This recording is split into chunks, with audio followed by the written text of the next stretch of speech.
All right. Good morning, everybody. Wonderful to have so many people on the call today. And this is the launch of the Changemaker Towns Network. I'll be your kind of impromptu MC, but Andrew Borain will be hosting today. He's actually just finishing off with a very important cabinet meeting and will be joining shortly. Has he just joined? Wonderful, welcome, Andrew. Thank you. So basically, what we're going to be doing today is trying to have as much collaboration as possible. And already we've asked you to, if possible, change your names to your name, just your first name, and your organization and your town working with. Do get in touch directly with Marcella if you're needing help with that. Then I'm going to put into the chat now the Slido link. If you haven't already filled in why you're here, just in one word, please do so in that Slido link right now. And also introduce yourself in the chat if you haven't done so already, and scroll through. Just a little bit of a background on the music that we've been enjoying. It just felt it's quite a new release, a collaboration between Ladies and Jerry Lee Hoops, and it's about this town. I think what many people do find is that they're quite isolated, and it speaks about begging to find someone who can save me. I think there are many other people that are the change makers and the support organizations amongst us that hopefully will do the saving. All right, Marcella, I don't know if you can actually just put up the word cloud now.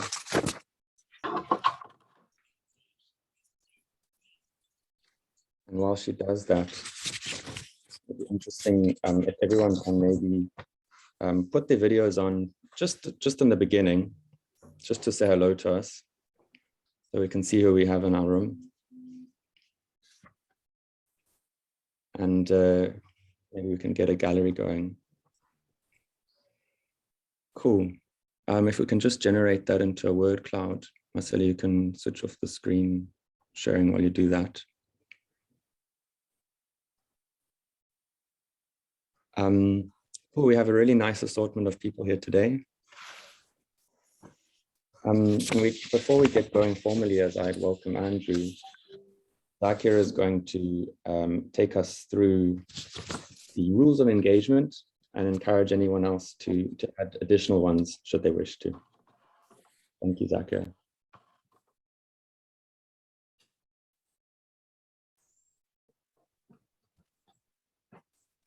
Good morning, everybody.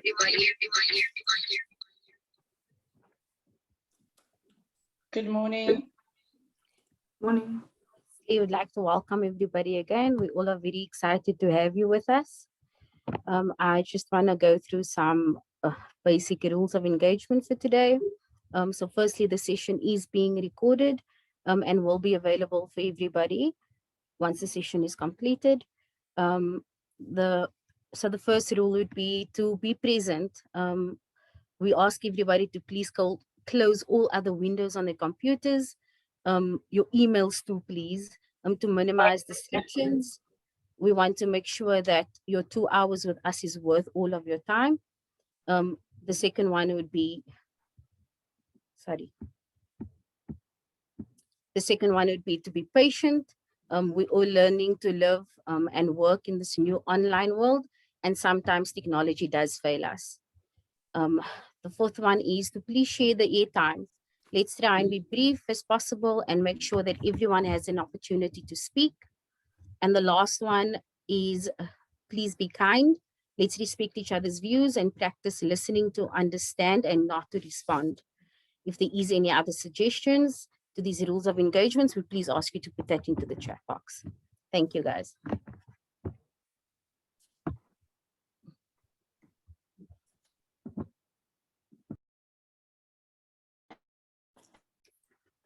All right, thank you. Sorry, guys, while we battle with the tech. So thank you so much, Zakira. So you've now met me, Simon, and I'm the program lead for this program at EDP, the Economic Development Partnership. You've met Zakira, and she is my support on this program. So you'll often be in touch with her when it comes to emails, any admin, the database. And now you are going to meet Andrew, who I'm sure you're very familiar with, who is the EDP CEO. And thank you, Andrew, you can take us away. Thanks, Simon. Thanks, Zakira, and good morning, everyone. Really warm welcome, and thank you for joining us. It's great to see such a turnout. Shout out to Executive Mayor Ruben Richards from Cederberg, who I see has just joined us. Nice to have you here, Ruben. Tell us what you're doing in that part of the world. And also just to acknowledge our partners in this initiative, from the In Transformation Initiative, which is led by people like Rolf Meyer, Mohammed Baba, Nick Benadel, and Professor Nick Benadel from Gibbs will be joining us a little bit later. He's just finishing off a lecture with his students. So just to acknowledge everyone's very busy at this stage. And so thank you for giving us your time here. I'm going to just introduce the concept of this network. For those of you who weren't part of the 2 preparatory sessions that we held last year in thinking through what this what this network is for and how it's going to work. So the purpose of the network, just to start there, is very clear. It's to boost the efforts of it's Wednesday today, yeah. Daniel, can we just mute, please?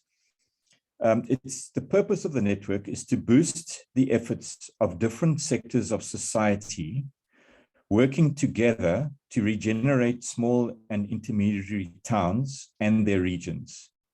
What we call the changemakers, changing from below. And while I note the focus of this network is on the non-metro areas, but I mean, I see, for example, Zarina Motala here from Lenasia in Johannesburg. It would be silly not for us to share and swap information with what is happening in terms of change makers in the metro areas, in neighborhoods and areas of big cities like Lenasia. So I think that we've got to adopt a kind of open-minded approach there. But the focus of this particular network is on the non-metro or non-city areas in our country. And the purpose is really to support and sustain local partnering processes through a mix of research, public policy, capacity building, and knowledge sharing. So who is this network for? And we've identified 5 different groups of people that we think can make a difference. The first is the active citizens, and these include community organizations, civil society organizations, faith-based movements, grassroots networks, together with local and regional businesses that are concerned about the future of their town. It could be tourism bodies. That's the one category of what we call active citizens. The second category are the municipalities, the government policymakers. So for example, COGTA's Small Towns Regeneration Strategy, which we'll hear about later today on this call, the Intermediary Cities Municipal Program, the SALGA Karoo Small Towns Initiatives, the SALGA Municipal Investment Directory. And can I just note, Simon, just in passing, we've received apologies from SALGA because they are busy with their 3-day national conference, so they couldn't join us here today. The third category on this network are the researchers and academics focusing on demographic changes or socioeconomic trends or environmental trends and governance and government trends in towns and regions. And we've been talking with colleagues at the HSRC, the CSIR, the Public Affairs Research Institute, or PARI, the Small Towns Research Unit at Stellenbosch, the African Center of Cities at UCT, the Center for Development Support, and the Saatchi Chair for Urban Regional Economies at the University of the Free State. So we've got very good connections into the academic and research community and their networks. Then the fourth category would be the support organizations, whether it's the Siyabuya movement, and apologies from Ashok Adhikari, he couldn't be here today, the various foundations, firms like development partners or NGOs, site plan, urban development consulting, other networks, and the many donors out there supporting initiatives in towns. And then the fifth category are the inspirers and the innovators and the communicators and the facilitators and the peacemakers and the mediators and intermediaries. And welcome to all these 5 groups. And the idea of a network is to deliberately juxtapose different experiences and different practices and different views coming out of those 5 different groupings in our society to make a difference at the grassroots level in turning around the fortunes of our towns and the regions that those towns form part of. Just a word on formally who's initiated this network, in case you haven't met us. There's 2 organizations. One is the In Transformation Initiative, which has been around for quite a while now under Rolf Meyer and colleagues. And they promote the principles of the South African peacemaking model to support, advise, and assist democratic transition and promote peaceful management and resolutions of conflict. They don't just work in South Africa, they work in Africa, they work in all around the world, but they are our formal partner. And secondly, our own organization, the Western Cape Economic Development Partnership, and we're an organization that has 10 years experience of helping different sectors of society to work collaboratively to achieve inclusive and sustainable development outcomes. And having said that, introducing you to the 2, in a sense, founder conveners of this network, we welcome participation in future of other convening and supporting partners. So again, it's always trying to add on rather than close down as a principle. So how is this network potentially going to make a difference? And here are just some examples, and we can obviously talk through this more on this call later on. The first thing is to inspire change by showcasing stories. I'm sure many of you have heard the story of the Senekal Makwabeng Community Forum in the Free State. And we're going to be showcasing stories from 4 towns today: the Sundays River Valley Collaborative and the Makhanda Circle of Unity in the Eastern Cape, and the Greyton Transition Town and the Cederberg Development Foundation in the Western Cape. And there are many, many more examples of people driving change in their localities. Secondly, another way of offering support is to host peer-to-peer learning between local change makers to develop the shared understanding of the varied challenges facing towns and regions, as well as the possible solutions, acknowledging obviously that there's a lot of difference at local level, but there are certain common characteristics that we can learn from. Thirdly, how do we make partnering and partnership methodologies and toolkits widely available and help everyone develop local partnering capabilities? Fourthly, how do we help local actors and stakeholders see and understand the big picture and the systemic and structural constraints and patterns through connecting to some of the academic and research institutions whose job it is to look at the big pictures that the towns are located in? How do we connect what we call the bottom-up activating and mobilizing environment to what is referred to as the top-down authorizing environment of government? Often that is a strained relationship. How do we improve that? How do we, in the government side, promote transversal and intergovernmental collaboration? Because often there is a lack there. So promoting that in government to create a more enabling and supportive environment. And at the end of it all, how do we as South Africans celebrate the things that do work to make a difference in towns and regions? So maybe just to summarize what this network is, and perhaps just to state up front, just for clarity, what it is not. It is a participant-driven platform for promoting partnerships for change from below. It's not specifically focused on municipal turnaround strategies and municipal capacity building per se, because there's a lot of programs dealing with that. But obviously, municipal participation and support is more than welcome in this network. Secondly, the network is not aiming to be a statutory or representative body. It's not a decision-making body, and it's not a political body. It's a safe space where we can exchange ideas of how change happens in our towns and our regions. So how will it work? Well, the idea is, and we've taken this, the practice of running the Western Cape Food Forum over the last 2 years, and we've reflected on how that could help this network. So for example, what we would propose is that this meeting takes place 5 or 6 times a year, in other words, every second month, where we can all come together. But in between those meetings, we can organize participation at different levels. For example, more focus groups or communities of practice or knowledge sharing events or capacity building programs can take place in between meetings of the network. Because it's quite hard to translate a large mass meeting like this, I see we have 73 participants, into action. Sometimes you need to break it down and group like with like to go and run with an initiative. I'd like to suggest that we follow a values-based approach in how we work together on this network or forum. And for example, I would certainly value mutual accountability and support, two-way relationships, and not top-down relationships. Respect for different views. I'm sure there are many different views on this forum, and that's to be encouraged, not run away from. As Zachary said, we encourage deep listening.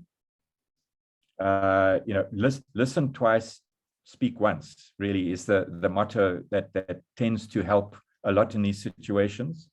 Inclusion, we are open to local partnering initiatives in any town, big or small in the country. I'm sure we haven't heard of half of them. So this is a voyage of discovery, a process of discovering what other people are doing in other parts of the country. We encourage collaborative attitudes, behaviors, and practices, and a commitment to open knowledge sharing and sharing of ideas and sharing of information and not hoarding that knowledge. So how's the network connected to, for example, government's Small Town Regeneration Strategy? And Estelle Orton will tell us a bit more about that strategy, which was launched on Monday. But just to say that, as I understand it, and Estelle, you can correct me if I'm wrong, but the Small Town Regeneration Strategy is based on the premise that government doesn't have the capacity and resources on its own to address all the challenges. And therefore, a whole of society approach, what we call WOZA, is required. And that the strategy itself encourages active citizenry and partnerships with government. And in a sense, this network is almost a response to that policy space. Just to be clear, who's funding the network? Well, we have a shoestring budget at the moment, and it's currently funded by ourselves as EDP from our own resources. The idea is to start small, prove our value by doing things, and they'll use that to attract additional resources if we want to get more ambitious. We have some support from the Konrad Adenauer Foundation for an outreach program to towns in the second half of this year. And finally, if I can just say, well, how will we know if this network works? It will work if it stimulates local action and implementable projects and adds value to you as change makers on the ground. If it doesn't add value, it's not going to work. It's as simple as that. And the final point I'd make is that we need to be able to adapt and grow over time. What we start off and where we finish up with maybe two very different things, but the art and the excitement is actually in the journey together. And so we invite you to step into this process collectively with everyone else and take the journey together. Thanks very much, Simon. Thank you, Andrew.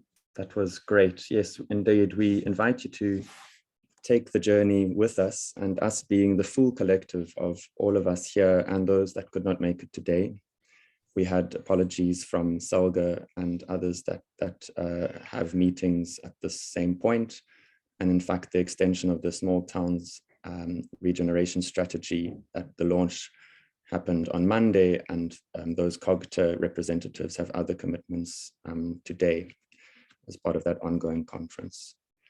So thank you, Andrew, for really giving us a good input there. I ask if people can write into the chat if you do have any questions. Thank you, Guy, for that. And Andrew, if you want to just respond on the chat as well while I introduce the next session.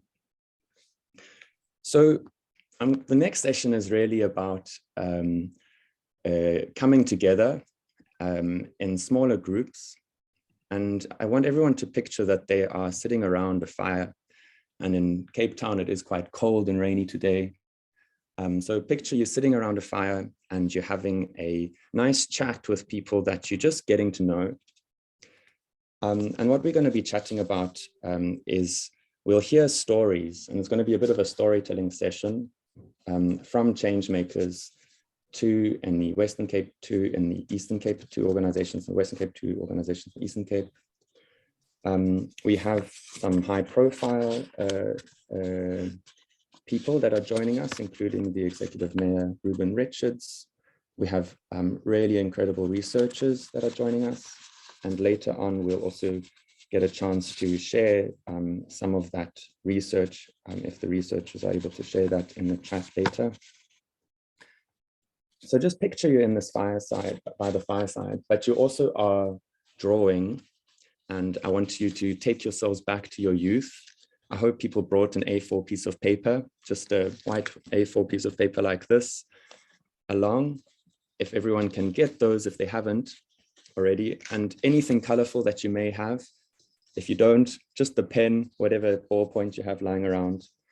And as you listen to the storytellers, just draw whatever inspires you out of their story. You can also use words if you wish, anything. And basically, the idea is to just allow the creative juices to flow a little bit.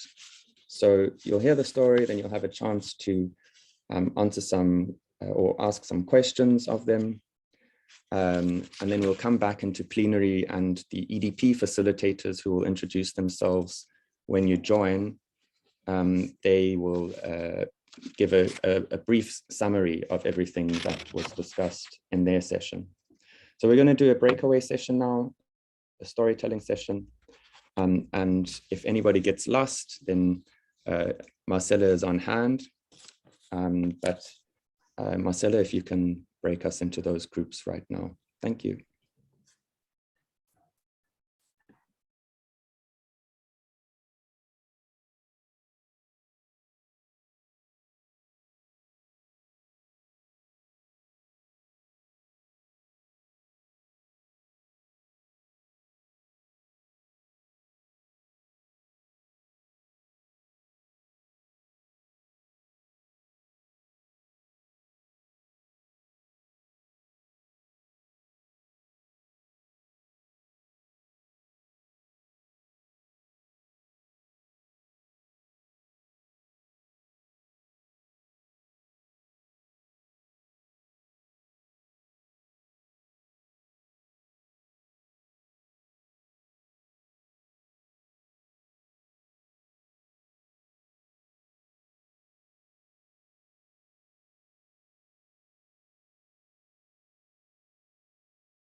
Hi, everybody. Please let me know if you haven't received an invitation to join a breakout group. All of you should have, but if you're having any trouble, let me know, okay?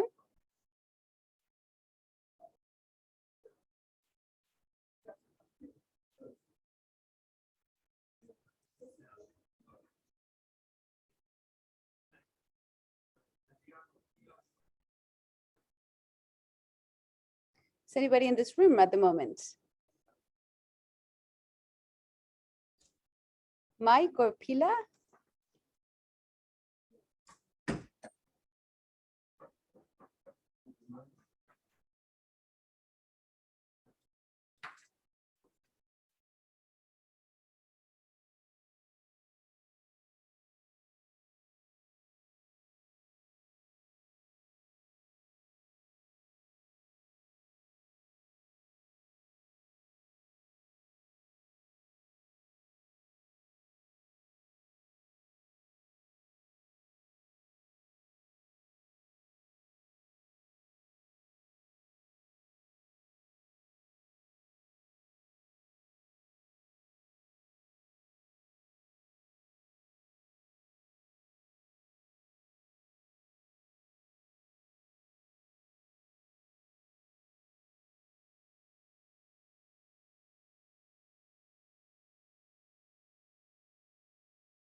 Hello, Leon. Hello, Fana. I see you've just joined. Are you there?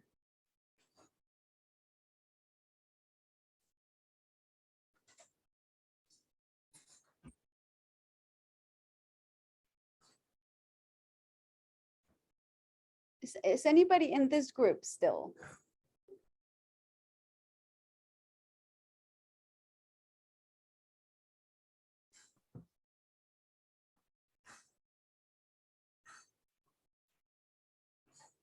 One final try. Is anybody here? Hi, Markila. I'm here. Hi, how you doing? Did you Okay. get an invitation to join one of the breakout groups? Yes, I did, but unfortunately, I was just away for a while and missed the instructions. I want to join a breakout room and disrupt the discussions there. Okay, I mean, for now, they're just doing the storytelling. So feel free to go to the group and listen in. Sure. Is there a breakout room that I can go? Oh, there it is. Okay. Yes, yeah, Thanks. Bye. no problem. Cheers.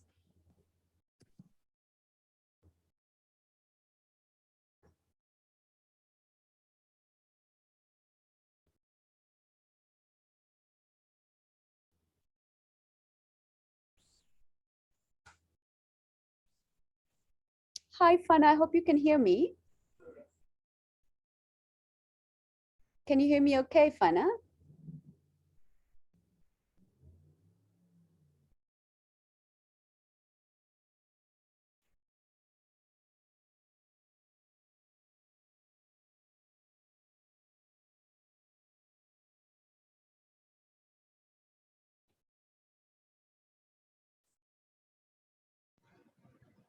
Good morning.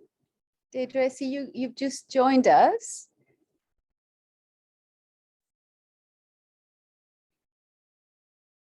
Can you hear me, Deidre?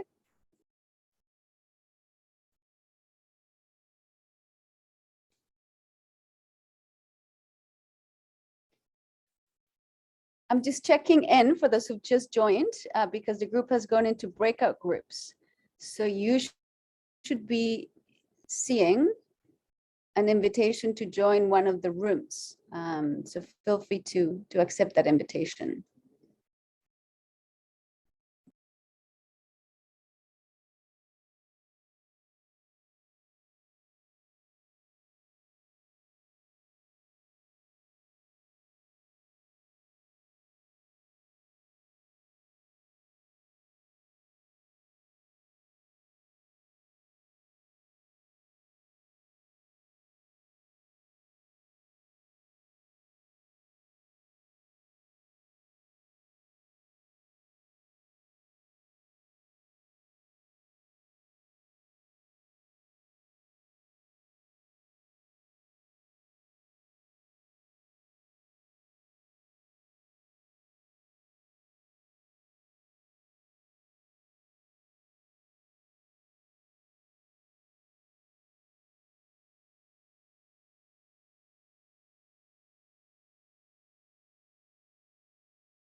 Hi, Zarina.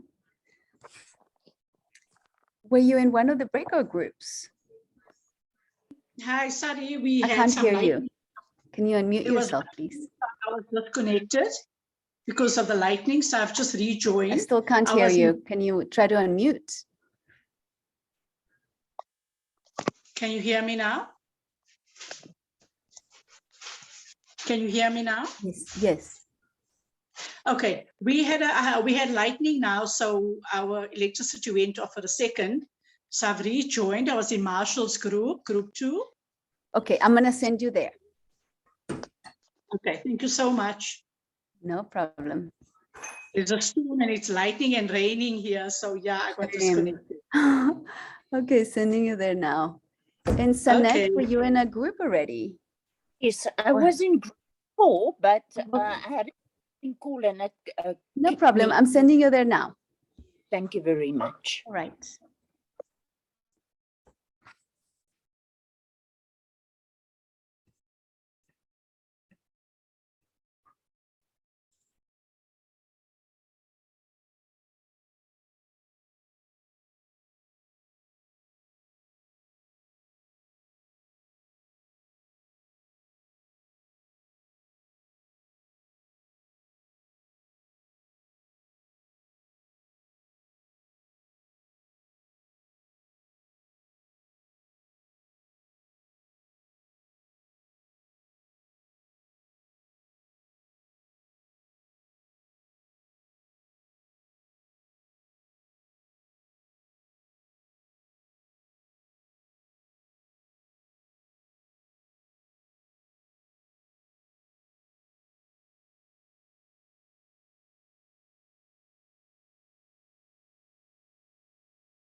Hi, everyone. Welcome back. We're just going to give it a few seconds for people to all join us again.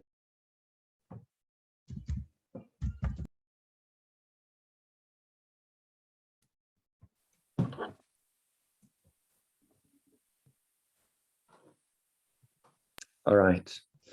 Thank you. I'm so glad that we were able to have that session. If you would like to keep your video on, it was really nice to be able to see people around the fire, as it were. What I'm going to ask to do first is if the facilitators, if they haven't already selected the winning picture that was drawn in their session, if they do so, and just so that they have someone in mind to ask to show the picture right now. And then essentially, if while our facilitators, the EDP facilitators, are giving a very brief report back, if those people who had the winning picture could just hold it up, and Marcelo will try and, if you just make a noise, and Marcelo will find you, and you can just make a noise so that it pops up on everyone's screen.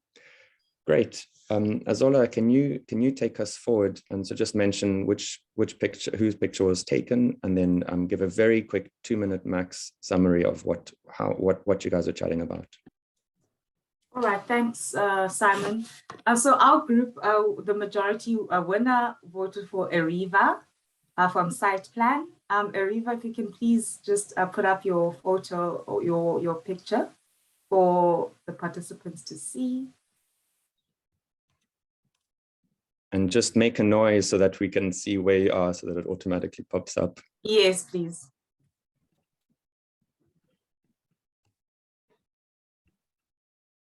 Ariva, I do see, there we go, thank you. Can you see it? Yes. So basically, in our group, Marshall from Greyton, highlighted and described his initiative in his community of Greyton. This is a small town in the Overberg with a population of 10,000 people. And they had, as you can imagine, the worsening problem of land sites filling, and also just, the dump being, overloaded. So what they have done in terms of their initiative is create a festival to create awareness around environmental awareness around waste management. And this is also a community-driven approach where they also reimagined the wasteland or the waste space in the landfill to turn it into almost a festival and a market where people could sell and barter items. Children were, playing with and exchanging stuffed animals. And then there was also a showcase of an eco-brick initiative that was done in that town. So this is obviously, also thinking and taking into consideration that there was music around and people actually got to see their waste, for like in general, because I think part of the drive was behind them actually creating awareness around the kind of waste that the community produces. So that's basically an overview. And what stood out for us in the group was the community-driven approach where everyone was included, including business and just normal residents, but also the whole educational aspect, which actually cemented the values and the principles of the community, but also tackling an issue of environmental, waste. So I think those are the things that stood out from our group. And I'd like to, just hold it there. Thank you, Azola. Okay, next up we have me.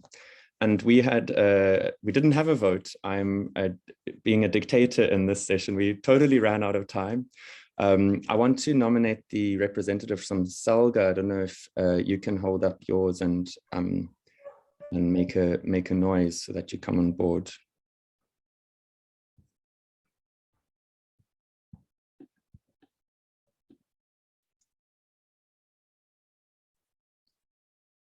our rep from Solga. Simon, I want to point out it was not because I spoke so much that we No, ran no. out of time, okay? That was my mistake. I'm not able to see where she's gone. Maybe she's so Didi, I don't know if you're able to. There she is. It is. Oh. Yeah, if she can just Yes, put it thank up you, again. thank you. If you want to just put it up for us and make some noise. It says we are in this together. Absolutely. That summarizes it. And if you just want to hold it up carefully, I'll just want to, there we go, perfect. Thank you. All right, so I was just taking a screenshot. I hope you didn't copyright it, otherwise I'll be in trouble.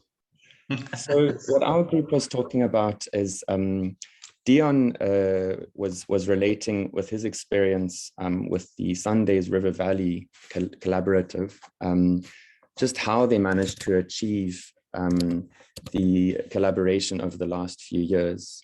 And essentially what he found was they're using what is actually an academic approach called the morphogenetic approach. I'm sure he will be able to explain more in the chat if you're confused about what that means. What he was careful to emphasize is that solutions emerged over time. I mean, it does take time for solutions to emerge organically, and that this time needs to be respected. The other key point that he put forward was that the process should not involve sidestepping local government or creating parallel bodies. And I think that's important for all of us to certainly take on board. They were able to avoid legal action from farmers that were pushing to take a legal route, which was much more expensive and also much a longer route than a collaborative approach. And the tool that he used, which they came about before it started reaching more popularity recently, is those of local social compacts, which really need to be taken seriously for a multi-sectoral approach to happen. Thank you. I'm now handing over to Brian. Thanks, Simon.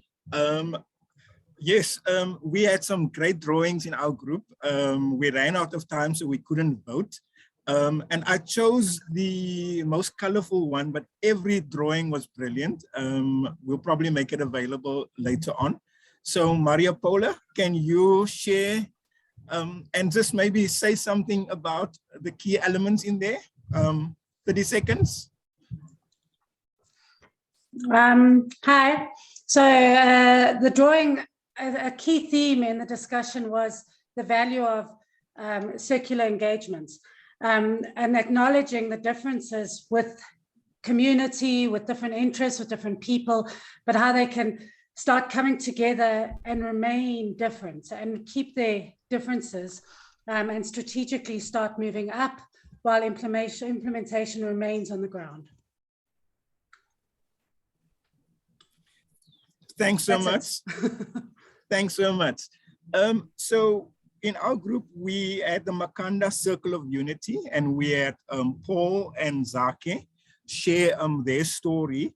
And so you hear this issue of circle of unity, and you see it in the drawing as well. So the element of collaboration, partnership, and making things happen together was a key element. But one of the things I want to just highlight in terms of the learning from what they shared was before they got into actually working together and collaborating, they realized that they were very polarized. And they put up a slide, which I've never seen before, and they called it the circular firing squad. We know the circular economy, and they had people, everyone standing with a weapon in a circle, and it's the circular firing squad, and that's how they describe the area of Makhanda. Everyone doing their own thing, but not just doing their own thing and polarized, but everyone shooting the other one down. So they needed to work against that in terms of their process. And so they realized that they can't get to work together. They first need to build relationships.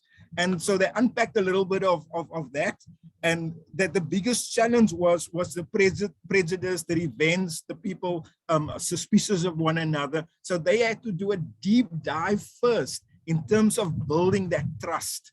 And as you know, Makhanda is a kind of a university education area. So when they spoke about some of the initiatives, obviously education is one of those, and they've got some great initiatives on there. I'm not going to unpack all of that. You will have our group video or recording available to hear that and their presentation. So Simon, I'll pause there. Thanks. Thanks, Brian. And then last but not least, Andrew, if you want to just relate to us what was spoken in your group. Diagrams is a unilateral award of a joint first between Sekotlane and Jacques. If they could just both, in that order, just put up your posters and make a sound, because you were drawing the intricate partnership that has been set up.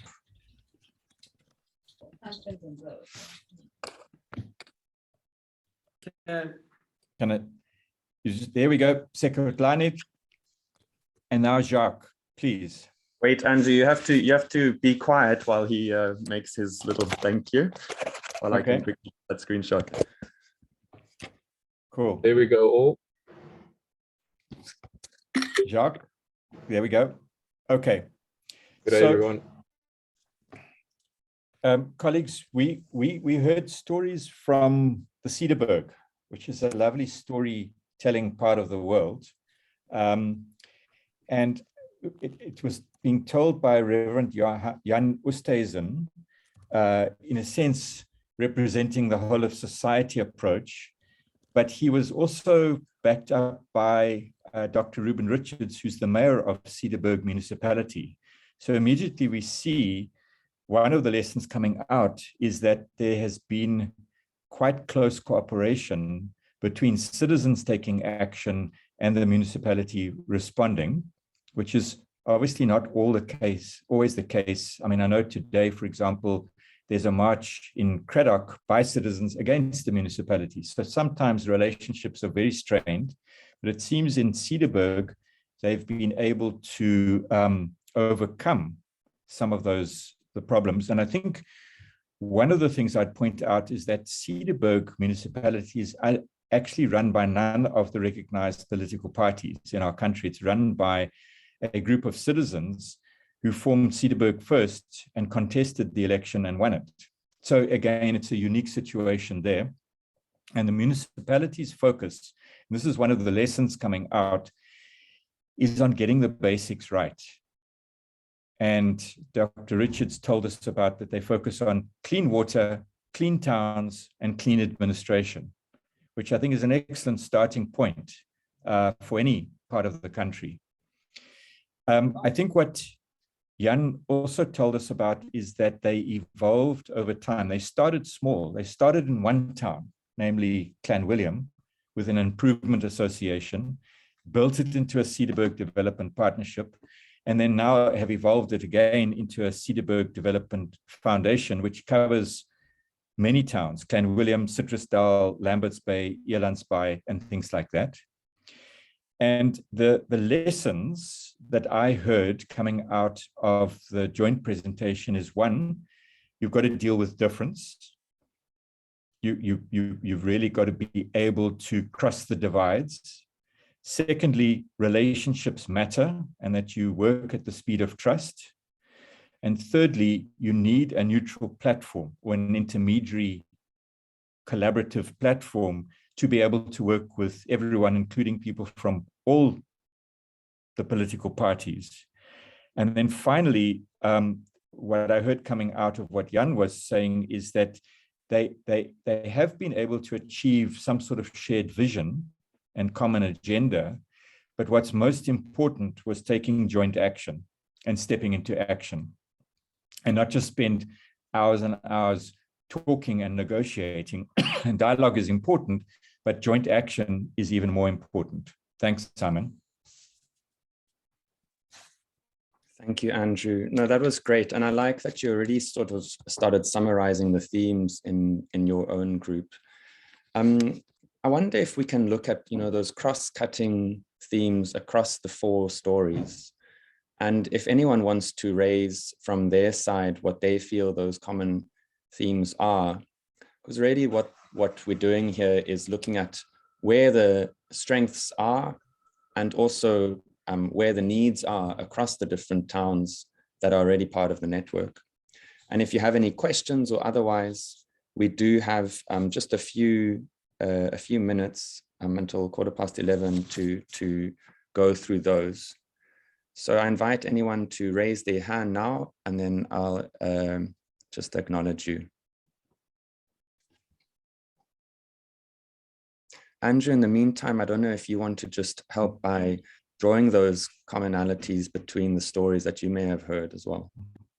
Well, I'd like to just pick up on a point that Doug Reeler from the Greyton Transition Town has raised in the chat. And Doug has, I know, decades of experience at a grassroots level working on these sort of things. So Doug, do you want to just perhaps amplify your point about trust building? Sure, thanks, Andrew. It's a very simple point, but something we found is quite powerful. And this is both my experience in the valley, the sort of Greyton, Carnarvondale valleys here, but also in many other practices. And it's simply about, it's really to underline that point about building trust.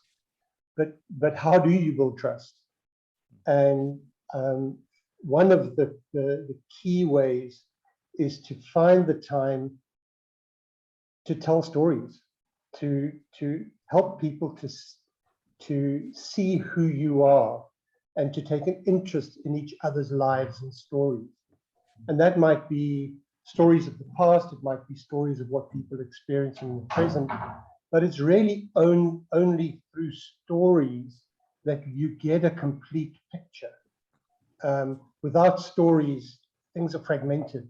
Stories help to make sense of things. So really finding time regularly, we're not saying this is the only thing at all, but to really learn from each other and to really be very curious about each other's lives and experiences. That's where trust can take root. And we find that in building those learning foundations, people start to want to work together. So the will to work together is unlocked. If I don't think you understand me, I'm very hesitant to now start working with you. It's a very simple equation, but one that's often neglected. Thanks. Michelle, would you like to share? I see your hand was raised, and then we'll have Shabari. Sorry. Hi, my name is Michelle. I'm from a public benefits organization called Changemakers Hub. Our mandate is to use storytelling by profiling other nonprofit organizations and giving them a voice, promoting the good work that they're doing so active citizens, business can participate. And then we actually signed a partnership with the Cederberg municipality in July. We have an MOU with them, I'm looking forward to seeing how I can learn through this network and see how we can actually do the work that we've planned there, because it's come to a bit of a halt. I love the idea of trust, but I do believe that there's a lot of confusion when it comes to collaboration. I would really like to learn how we, for example, in the Cederberg, can do the work that we've set out to do, which is basically empowering the circular economy through skills development. Thank you so much for that.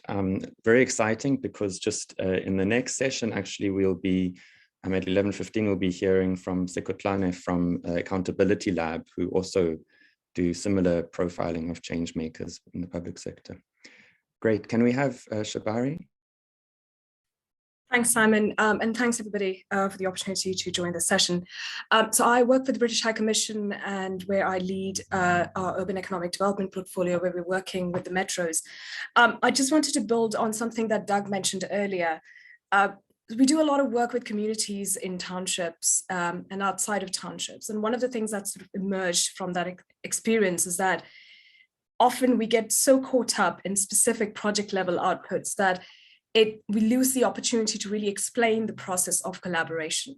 So collaboration as a verb and not so much as a noun. And I think we need to move into that space where we are able to communicate to our stakeholders exactly what that process looks like, both from the municipal side, but also for the communities and the other stakeholders, and really recognizing that there's a huge amount of patience that is needed to transform these communities and realize those outcomes around development. And so as we move forward, especially with the smaller towns and cities where the systems could be a lot more, even more complex because they haven't been fully resolved as they've been with the bigger cities. It's important that we have that patience and recognize the governance that's needed to work with these communities and understand what are the specific challenges they experience, whether it's around service delivery or economic development. And lastly, touching on the economic development piece, I realized looking at the concept note for this network that there's quite a lot of emphasis on the need for creating economic opportunities. I wonder whether all of the towns, which there are more than hundreds, whether they actually recognize what sort of definition we're looking for economic development, because each one of them will have a different understanding and recognition of what economic development actually looks like in their context. So I think before we move on or move into the phase of sharing knowledge and lessons, maybe we need a bit more of sort of interrogation of what sort of economic development we're trying to achieve. Thanks, Simon. Thank you, Shabari. I'm actually going to take that forward as a proposal for a more focused, content-heavy session in the next slot in 2 months. So that's great proposal. We will have to end in 2 minutes, but before we do, I'm just going to ask if Saeed, Zodidi, and then Paul can speak, and just keep your contributions as concise as possible. Thank you.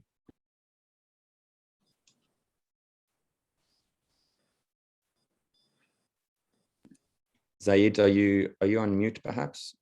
Ah, there we go. Or Zaid perhaps, sorry. No problems. Thanks guys, and wonderful to be a part of this group. As you can see, I'm from the Western Cape government. What my role is I'm the risk advisor to Department of Agriculture and the Risk Cape Education Department. Fundamentally, I do storytelling through risks. And it's very important that we are able to communicate the real risks in a way that people are willing to listen. And in fact, the idea is when you start having a risk conversation, the intent is for action to be taken. So it's not just about reporting on risk and so forth. So it's very important that the story we tell is convincing and compelling enough for people to actually stand up and take note and take action. One of the benefits of risk management is that we are cross-cutting. We don't have boundaries like everybody else does, so we're not functional. And so when we run a risk workshop, for example, we invite people from all parts of government and so forth. And therefore, we don't have the same kind of restrictions that everybody else has within the silos in terms of which department they operate with or which program they're involved in. In that process, what I've developed is something called the service delivery value chain, which then basically reminds us on the focus of what are the key elements in terms of ensuring service delivery, whether it is within national government, provincial government, or local government. And the service delivery value chain basically brings everything together. And I'd like to have a conversation on that when you guys have a chance. Thank you. Thank you so much for that. No, I'm so glad we're recording the session, because we need to take these incredibly useful.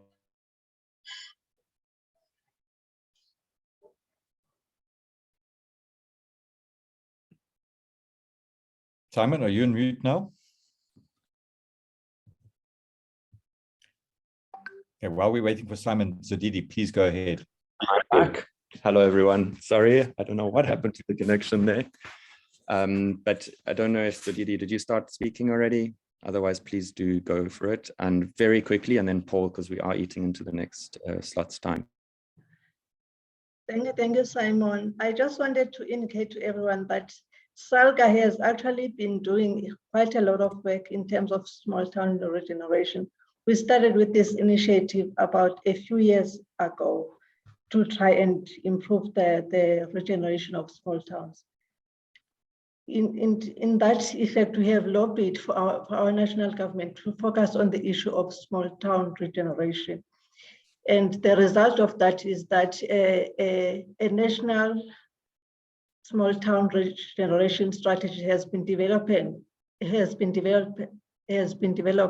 that will cover the whole country to ensure that we improve small town regeneration throughout the nation, so that we improved creating of jobs, economic recovery in the small towns. So there is quite a lot of work that has been done already.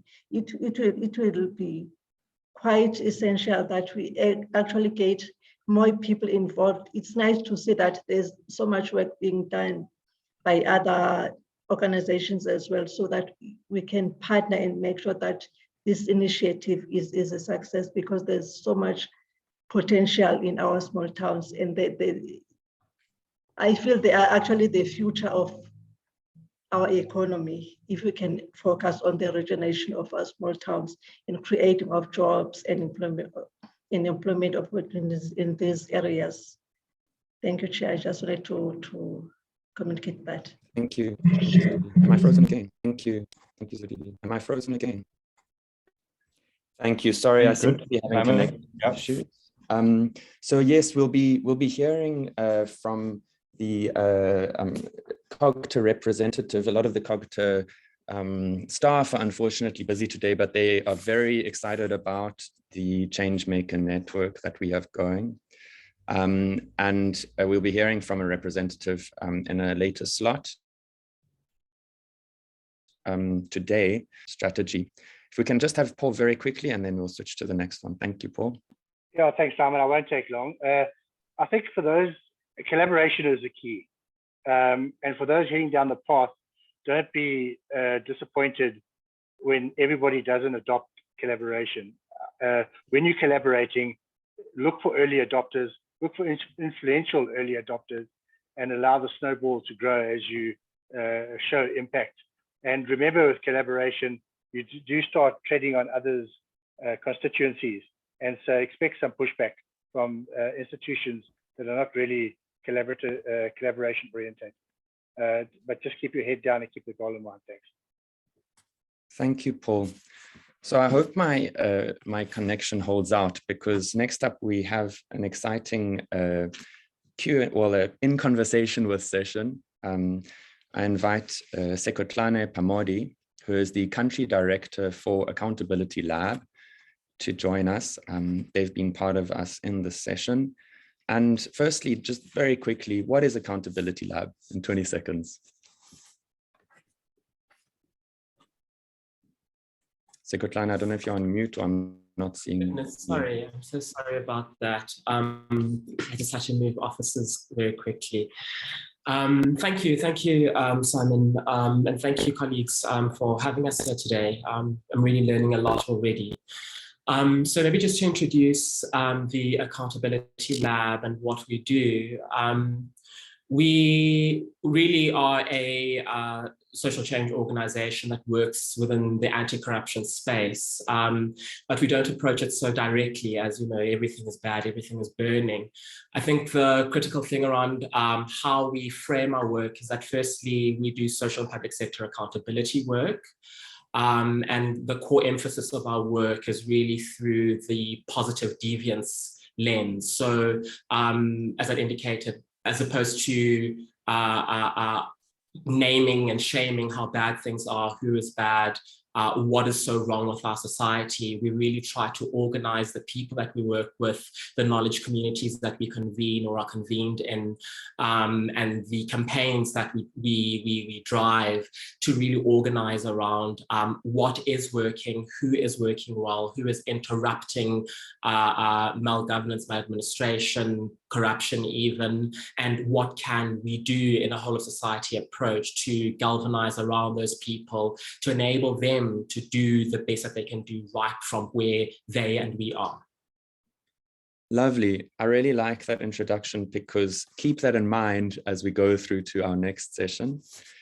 So we've heard about the Integrity Idol program that you guys run. Maybe if you could give us an Integrity Idol, an example of an Integrity Idol from a small town in South Africa, just introduce them quickly, very, very briefly. Sure, of course. Maybe just to start by saying that we did go through a rebrand, I think it was in 2019, from Integrity Idol to Integrity Icon. And that's really, that's all right. It's really mainly because the American Idol company started sending us nasty letters. So we just said, well, let's just let go of it and change. And it really is a good fit, a much better fit for us, because instead of idolizing champions of public sector accountability, what we're actually doing is iconifying them. You know, they become the representatives and models of good governance, of service delivery excellence within the public service, as well as going over and above the call of duty to ensure that government works for people. And just in a nutshell, what Integrity Icon is, this is our flagship campaign to name and fame local change makers who are within the public service. So we're really talking here rank and file government workers in all spheres of government, from the hyper-local within municipalities. My mum was a billing clerk in the Greyton municipality many years ago. So, you know, we're talking about people like her, all the way through to high-level administrators in national departments, such as someone like Advocate Constance Mwitsa, who is now Deputy Director General for counter-corruption in the National Department of Home Affairs.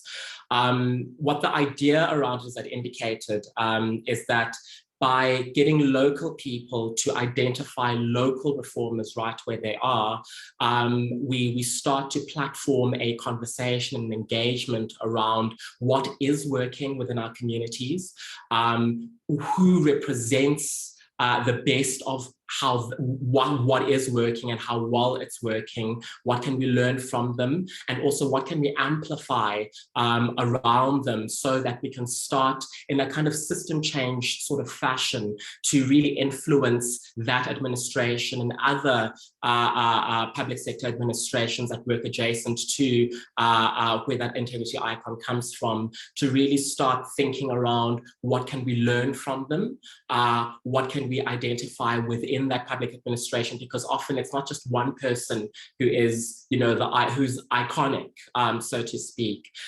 They're often surrounded by other people who are working together in a network, who have established relationships of trust, established and shared social values, which then translate into social norms and then behaviors that start to facilitate a government that operates, or a public service that operates with integrity, that is responsive to people, and most importantly is accountable to the people that it serves.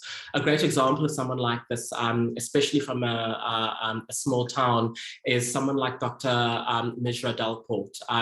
She is a doctor in Oudtshoorn, in the public hospital there. And it's just been really wonderful kind of learning from her colleagues, and also from her patients, or patients that have passed through her hands, around how engaged she is in the delivery of patient care, how she problem solves together with colleagues and patients around ensuring that they have the best continuum of care once they leave, say, a surgical ward where she's working, and then go back into the secondary and then primary health service facility that they would then be getting aftercare through, just to ensure that they're receiving the nutrition that they require, they're able to get the drugs that they need, that they're able to navigate the system. And this is really the kind of thing that we value and want to amplify across small towns, big cities, across the country, to really start thinking through and modeling what it is that we want from the public service, where that is represented, who are the kinds of people who are doing that, and then really starting to understand what it is about these people and about their practice that can then be replicated within their context and beyond their context, because ultimately it is those behaviors, it is those values of just really meeting people where they are at the contact point of delivering public services that starts to interrupt the established pattern of relationships that we see, where they are kind of underpinned by conflict, distrust, or distrust. And we can interrupt that to then start to reinvigorate, re-inspire a kind of relation and expectation whereby people can really see public servants firstly as people just like them, but people who really understand their own personhood as clients of those public services. Thank you. Thank you so much, Sekotlana. This is incredible. I invite you to just add to the chat, if you can give us a couple of links, especially perhaps directing us to the integrity icon. Yes, I'm glad that we don't have any legal fights with idols or otherwise. But yeah, if you can just put that in the chat so we can check out what you guys are doing in more detail. We'll be shifting over to the next session. And it's really building on exactly what Sekotlana has been speaking about, is looking at what is strong rather than what is wrong. And there's actually a whole academic called conceptual framework around this, on a whole stack of literature on it, called asset-based community development, or asset-based citizen-led development. And really that's what we're talking about in this session. We're highlighting that we are citizens, we are often just residents in a town, and yet we do have agency, and there are assets in our towns that can be used, no matter how much things seem to be falling apart. There are assets that can take it forward into, and that can be focused on and grown. So I'm wondering if people have any kind of interest in looking into that kind of theory or conceptual framework a little bit more, you can have a look at the professors Jody Kretzman and John McKnight. They've done a lot of regenerative work in small towns across the US. And I was actually applying similar principles in a neighborhood in inner city Joburg, and you can Google Makers Valley Partnership to see how we did that there. What we're doing in the next session is focusing on what we have to offer, what is already in our small towns that we have to offer. And we're going to be running an offers and needs session, and Andrew will guide us in that. The first question is, what can you contribute to the town's network, or what can you contribute to your town, and what can your town contribute? So that's all what's already great, what is strong in your town. And that will ask you to draw or write up, sorry, on the left-hand side of that, the reverse side of that same A4 page, or if you have another A4 page, that's fine. So draw a line down the middle. The left-hand side is what can you offer? And then on the right-hand side is what can you get out? So those are your needs. What do you need from this network to make the work that you're already doing in your local partnerships even stronger? What do you need from the network? What do you need from other players that are in your town? So divide your page in half. Left is offers, right is needs. Andrew, do you want to just take us forward from here? Thanks, Simon. Well, colleagues, just take the opportunity now. You've heard a lot of stuff already. Let's just quietly write down those 2 columns for the next 2 minutes. What can you contribute? And what would you like to get out of this network? Please just take the time to think about that and write a couple of bullet points on each side.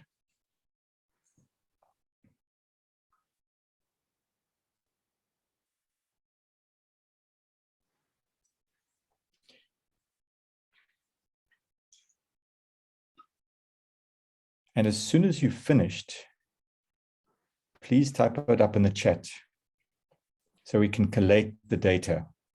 What would you like to get out? Sorry, what would you like to contribute? And what would you like to get out? So please, we're going to take just 5 minutes to do that. So please, if everyone on this call can write down your answers there in the chat, please.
Just 2 more minutes, everyone. Just post your contributions.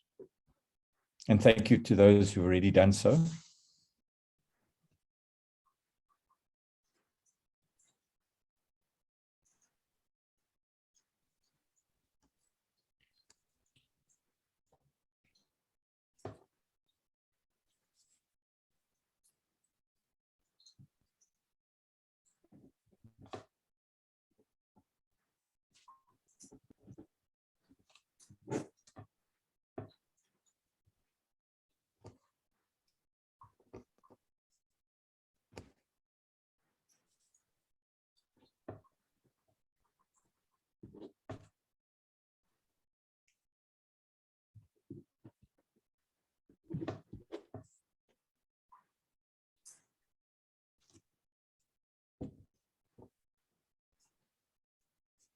Okay, We've got a lot of contributions from everyone. I really want to thank you for that. What we're going to do, obviously, in the report from this meeting is collate this, because it's quite hard to pick up on everything here in real time. So we will list the contributions that are on offer, and we'll list what people's needs. And the idea through this network is to match the contributions and the needs. Some of those needs are individual, some of those needs are collective. And so we call this a support and learning network. So it's not just about learning from the stories, as Doug was saying, but also how do we support each other? Because sometimes working on the ground in one area can feel a little bit lonely. And I think Paul from Cohesive Trust, you were saying, sometimes you expect pushback from vested interests. So how do we learn to overcome those barriers? And that's what a support network tries to do, tries to help. But I do see that there's a lot of there's people involved in many towns already that can tell stories of what is happening. There's many change makers out there and many change-making processes. So obviously at future meetings of the network, Simon, we've got already lots of stories that can be contributed so that we can hear more and more case studies, we can write them up, and we can showcase them. Aletta, I see that you, for example, on the needs side, do we have a methodology for bottom-up partnering and networking approaches? And Dion, you were saying, well, the methodology is there. I know Doug and colleagues have been working on these methodologies at a grassroots level for many, many years. EDP has some experience, many other organizations. We can certainly pull those methodologies together and share them and what works in practice on the ground. So anyone would like to comment on what they've written or what you have seen on the chat box? As I said, we will collate it and make it available to everyone here so you can see what is on offer.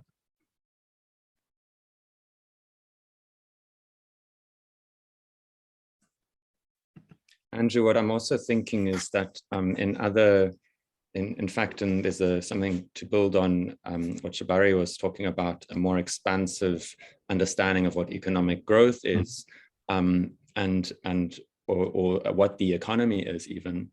Really, this is the substance of economy, this exchange between where there are needs and where there are surplus or the things to share is really the core of an economy and a non-monetary economy. And I've seen in other spaces an offers and needs database that actually gets put together. And I'm wondering if we can actually, I'm not promising anything at this moment, but I'm wondering if we can actually develop something like an offers and needs database across the towns. Simon, I think that's a good idea. I mean, as I said in my introduction, we start small and grow the network depending where the needs are. And if we need to kind of bring in some technologies to help us set up that database, I'm sure there are people in this call who can help us. We certainly won't reinvent the wheel. And also linking to other networks and other databases. There was a question earlier about, do we have, I think, Guy, you were saying, do we have all the research that is available? We kind of know who the researchers are, but we certainly haven't collated all the research. But again, how do we make it easy for all the practitioners on this network and the policymakers to get access to the research, the relevant research that is coming out? So I think part of this is, what are the platforms that sit behind this network that we would develop based on the needs of everyone on this call? Andrew, can I quickly throw in something? I also saw that Dion. And then there's two hands there. Go for it, Dion. So just for me, I earlier indicated that individual mindset and the socio-psychological dimension it's hugely important. I will never move away from that. I've come to understand how incredibly important it is that individual leaders become part of the process. I often refer to these internal initiators, these people that make moves initially, and you need to identify those people and work with them. But as much as the individual and social psychological dimension is important, it's only trumped by the institutional and systemic dimension. That is where sustainability is going to happen. And as much as we may want to identify individuals that are responsible for failure of the system and are the villains and so on, isolating individuals, I have realized, is often not what we should try and do. We should rather understand what are the mechanisms, the institutional and systemic mechanisms that are responsible for inducing certain kinds of action and behavior, rewards it, creates incentives for it, and on the other hand, understand what are the mechanisms and institutional features that need to be transformed in order to make developmentally orientated action rewarding, and worthwhile for individuals in the system. So blaming the individual is what I'm warning against. I'm not saying anyone's doing that, but I'm just saying that's often a tendency in South African socio-politics, is to identify the villains. And I think that the current system is the villain, and we need to work on the system. Thanks, Dion. I certainly agree that it's very helpful to take a systemic or systems approach to these things, because so many things are interrelated, and to focus only on one small part of the system often proves to be futile in the longer term. But I see 3 hands. Can we have those? And then Simon, I'm going to hand back to you. Is it Maria from Ekurhuleni? Maria Paolo, MP. Hi. One issue of these networking groups is that you have people that are sitting at different levels within their community engagement, and the people who are very interested in one component can get lost in the strategic economic overview of the intention of these interventions. So for example, in my case, I'm new to a community, I'm new to an area, I know I've got something to offer because I've done it before in other areas, but my area of interest is creative economy, my area of interest is standing as an individual, I do not represent an organization. So sometimes these networking groups, the organizational structures have different intentions and objectives, municipality has different intentions and objectives, individuals within a community have different intentions and objectives. And to assume that you can put them all together is sometimes inaccurate, because people's passions and interests lie at different levels. So it's almost a concern or a pre-warning that the assumption that we can always gather together, no matter what level we're at, nationally representing small towns, you will lose, people are going to drop off, and those that are going to stay are probably those that work within an organization or work for government, because they live in the strategy and the reports. There's others that live in the implementation and on the ground and in the community. So I can already kind of see that potentially happening. The conversation is becoming quite academic. It's becoming around what reports are there, what information. That's absolutely important. I'm not undermining that, but it's important on one level. And the other discussion that people that want to be on the ground want to have is, okay, what can we do? What would it cost? What is here? So just to be aware of that as this is developing. Thanks very much for those. Yeah, there is often a tension that one has to manage. I'd like to come back to those points, but let me get Eugenie Drakes, please. For me, working with small entrepreneurs, I find this really exciting, because again, I see it as a resource for myself to actually guide and extend. So we focus on the business, but the business is run by an individual, and the individual is part of a community. So to be able to link that individual and create awareness of the importance of that community and being able to communicate and collaborate is just, for me, mind-blowing. Thank you. Thanks, Eugenie.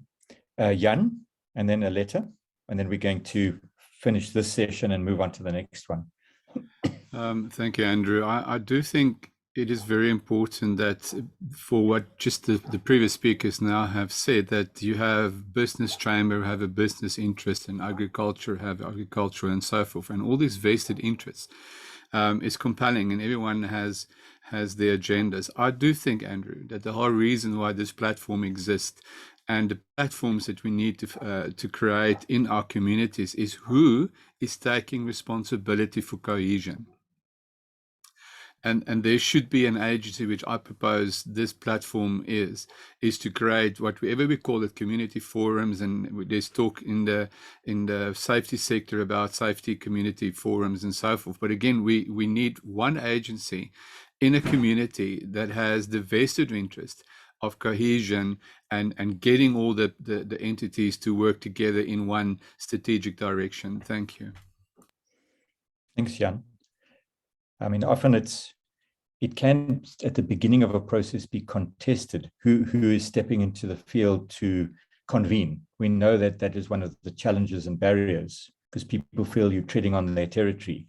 So how do you create the incentive for that initial first step collaboration between people who perhaps come from very competitive institutions in the society and in government? Aletta? Thanks, Andrew, and thanks for everybody who's hosting this session. I find it extremely useful and relevant. Just a little bit of background. I teach at Stellenbosch University, so I'm coming primarily from an academic background. And I think, to me, one of the things that I would really want to see coming out of this is we're teaching students to become planners in private sector or in municipal planning, or, you know, at whatever level of governance or NGOs they will end up working. And perhaps it relates to what Dion has also said earlier about the system being the problem. So we still have our traditional ways of teaching students regarding planning processes, planning methodologies, those kind of things. And we hone in a little bit on community participation and that kind of thing. But from a theoretical and academic point of view, there's not really substantial evidence of how these methodologies are working and what they're achieving, and a coherent framework that we can capacitate and equip future planners with to actually make a difference and to actually change the system from within. So to me, I realize that this is a very practical project with very practical and set objectives, but it would be also great to have that conceptual framework behind it that we can also capacitate the future students with, you know, to sort of start laying the groundwork for people who's going into practice within the next year or two. Thanks, Aletta.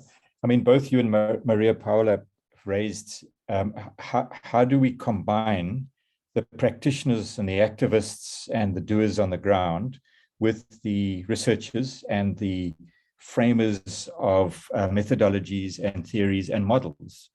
And we do need both. I mean, personally, I think one tries to always have a bias towards taking action. Not least of all, it's where you best build trust in action when you're working together rather than just talking together. But having said that, our action must be informed by analysis, and we need help to see the big picture, to understand systems. And I think that one of the functions of a platform like this is to try and deliberately bridge between, in a sense, the analysts and the action people, some sort of translation service. You know, one can get lost in academic language and research language with respect, and one can get kind of action people on the ground can also be quite parochial. So how do you help each other?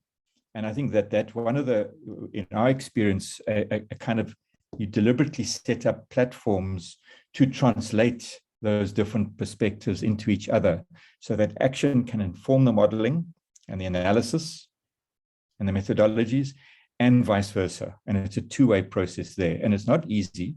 But I think when we talk about mapping your local system, it doesn't have to be a complex academic process. It can be quite simple and quite practical.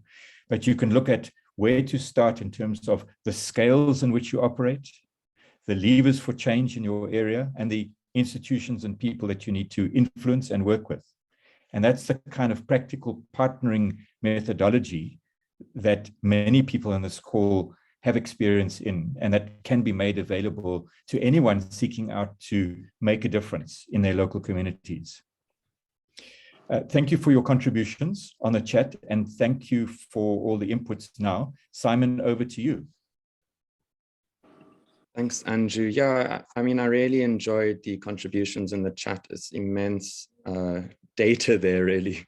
Contributions, direct contributions from people like Shabari, where this link, exactly as Andrew spoke about now, the link between the knowledge and the application.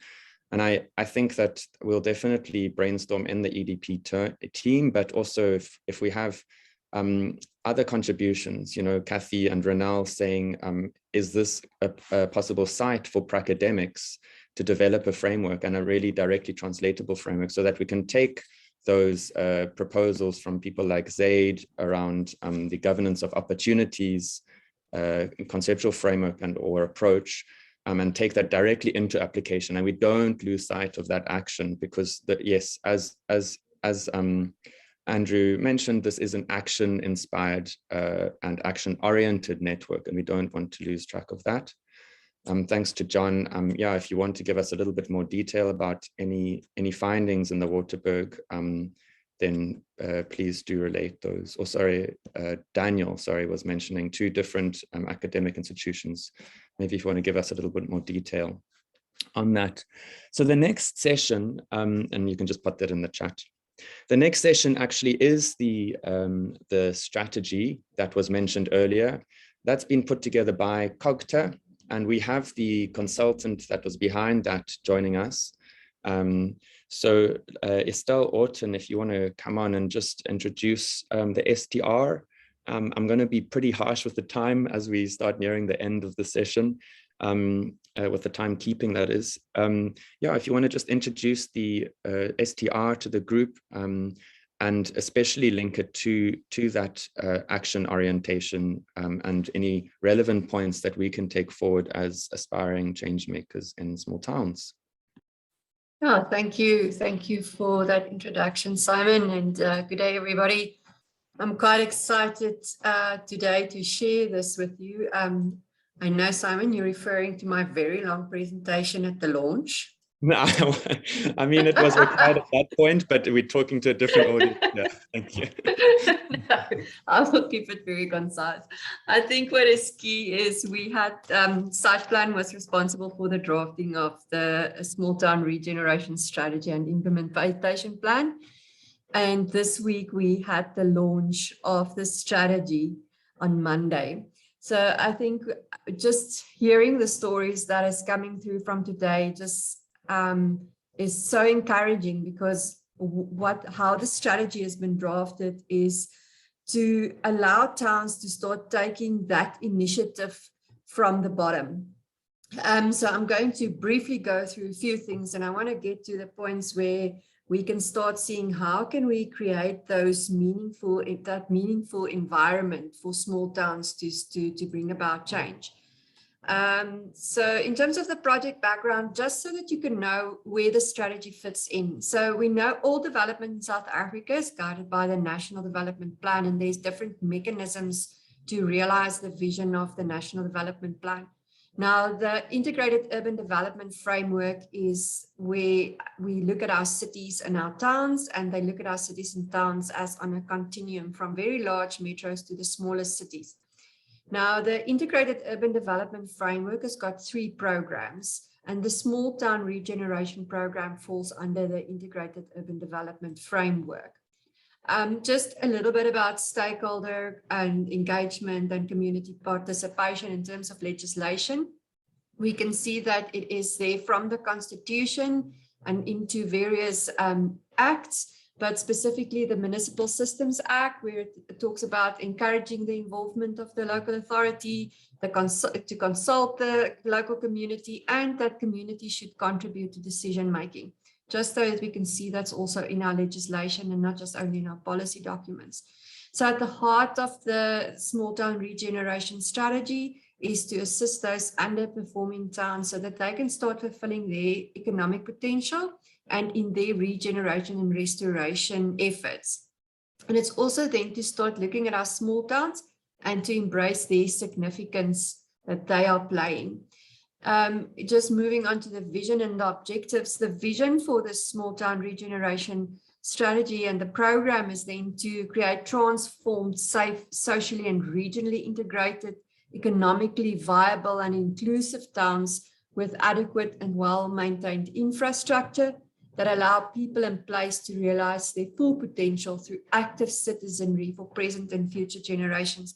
I think what is coming out here is that government, the authorizing authorities, is now comfortable with the whole of society approach and supporting active citizenry, and realize that government can't do it by themselves. This is also something that came out of the launch of the strategy, where the deputy minister also provided and said that we do need people to assist government also with the rollout of the strategy. There's two approaches to Small Town Regeneration Strategy. The one is the regionalist approach. The regionalist approach is being very successfully applied within the Karoo region, where they are drafting a Karoo region spatial development framework. Then also, if we see that the strategy, if we want it to be adaptable and resilient and that we can apply it in different development scenarios, it also makes provision for the identification of other functional regions. Now, if we functional regions, those are economic, geographical, or social regions. So the strategy also makes provision for that.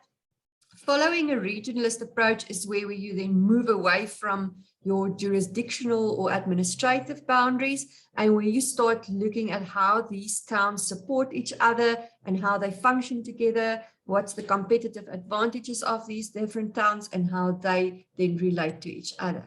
Then the second, the second approach is then what do we do on a town level? For the strategy, we needed to give some prioritization for the rollout of the strategy. So we developed criteria for the rollout to towns.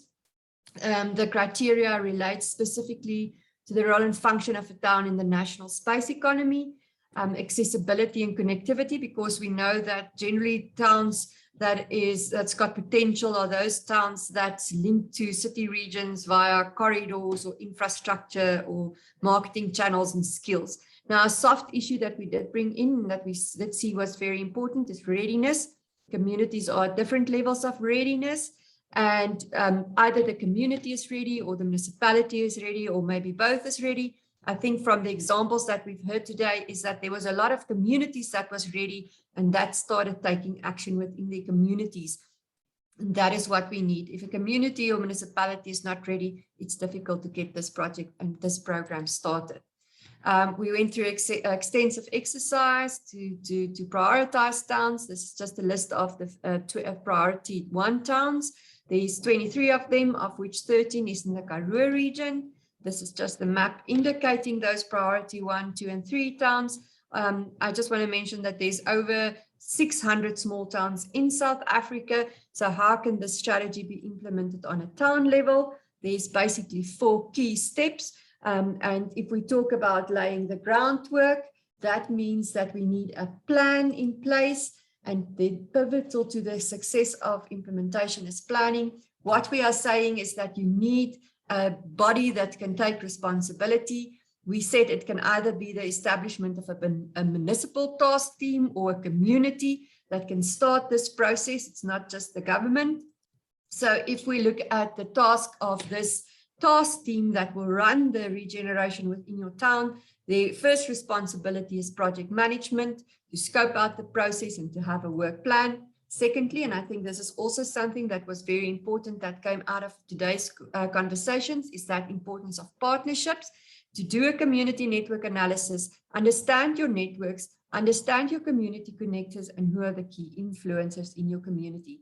And then in some of these towns, there's not a local community forum or action group. So establish that then if that is not there. Or if it is there, work with the existing forums. Another important aspect is to formalize this partnership.